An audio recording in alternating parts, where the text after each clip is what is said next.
Ito yung top 3 na posibleng dahilan kung bakit nahihirapan ka dumepensa. Baka hindi mo nagagamit ng tama o hindi mo talaga ginagamit yung kamay mo sa pagdepensa. Kailangan mong matutunan paano gamitin ng tama yung kamay mo nang hindi natatawagan ng hand check foul. Pangalawa, nag-i-stutter step ka pa rin pag close out. Mas efficient pa rin kung gagamit ka ng 1-2 step para mag-decelerate gaya ng ginagawa natin sa 2-foot jump.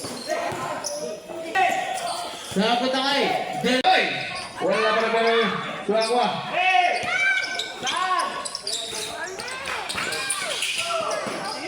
AJ Guto. Guto kay Palma. Correct. Nakagaw na naman ni Palma. Ayun na naman siya. Lastly, puro laterals pa rin yung ginagawa mo at hindi ka gumagamit ng short sprints kapag dumidepensa. May iwan at may iwan ka talaga kung yung bantay mo ay tumatakbo tapos ikaw naglalateral. Kung sa tingin mo nakatulong sa itong video, huwag ka nang mahiyang like and i-fave. Huwag na rin kalimutan i-follow ako for more videos like this. Yun lang. Maraming salamat and God bless mga sir. 20 seconds.